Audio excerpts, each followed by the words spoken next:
मैदान में मोदी और शाह नहीं है, मैदान में कोई और है जो इसको डील कर सकते हैं, लेकिन उनको करने नहीं दिया जाता है क्योंकि वो कुछ और सोचते हैं। ये भी एक तथ्य है।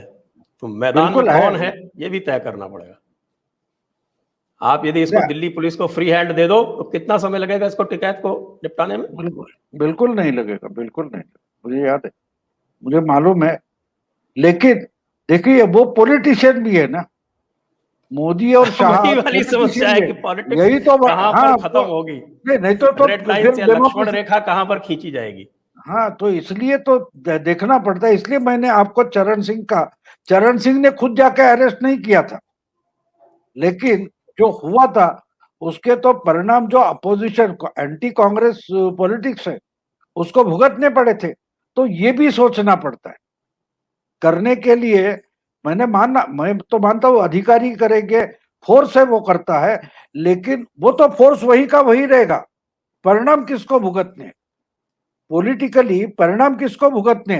5 साल के बाद उस पर थप्पा मारकर वो अधिकारी नहीं लाएगा, वो उनको ही लाना है जो राज करते हैं। तो इसलिए उनको दोनों तरीके से सुनना पड़ता है, दोनों तरीके से सोचना पड़ता है। और इसलिए मैं मानता हूं, देखिए मोदी जो है वो अपनों से और परायों से सब लताड़ खा के ही यहां तक पहुंचे। हमारे मराठी में एक कहावत है, मेलेलो कोंबड़ा आगीला भेत नहीं। का मतलब यह है कि जो मरी हुई मुर्गी है वो तंदूर से डरती नहीं। तो मोदी ये ऐसी चीज है, अगर हम समझ ले। देखिए, आप बंगाल की बात एक समझ लो कि बंगाल में आज जो है वो आप सोच रहे उससे भी डेंजरस है, बहुत डेंजरस। अगर उस पर सीधे, लेकिन आज तक की बात अलग थी, आज की बात अलग है। आज 77 एमएलए इनके आए हैं जो लोकल पर लीडरशिप करेंगे। इसके पहले तो नहीं थे, इसके पहले नहीं थे। आप तो दंगे के उस तरफ बैठे थे, मैं दंगे में घूमा हूं।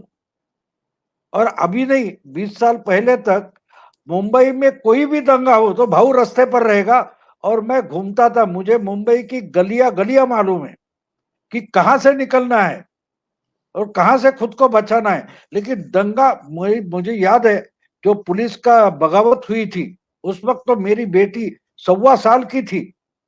तो मैं उसको उठा के भी 16 किलोमीटर चला हूं, लेकिन वो भी दंगा मैंने देखा है। तो कहने की बात यह कि मैं दंगे के उस तरफ से हूं, इसलिए मैं बोलता हूं कि दंगा करने जो बोलते हैं ना, वो पत्रकारों से मैं बोलता हूं, आप दंगा जो पत्थर मारता है ना, उस झुंड में जाकर खड़े रहो और बोलो हिंसा क्या गलत है। तब आपको पता भी नहीं चलेगा कि आपके हाथ में पत्थर कब आया और आपने पत्थर कब मारा। क्योंकि झुंड की जो मॉब मेंटालिटी होती है वो इतनी आसान नहीं होती, और उसको हैंडल करना भी अदर साइड की मेंटालिटी होती है, वो समझना बहुत मुश्किल है।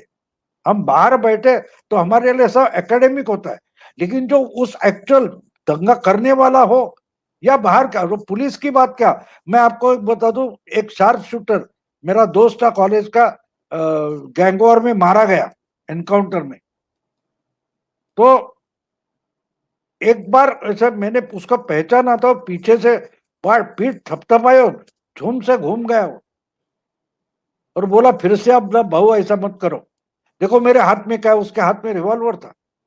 बोला हम जान को डरे हुए होते, हम देखते नहीं, शूट कर देते।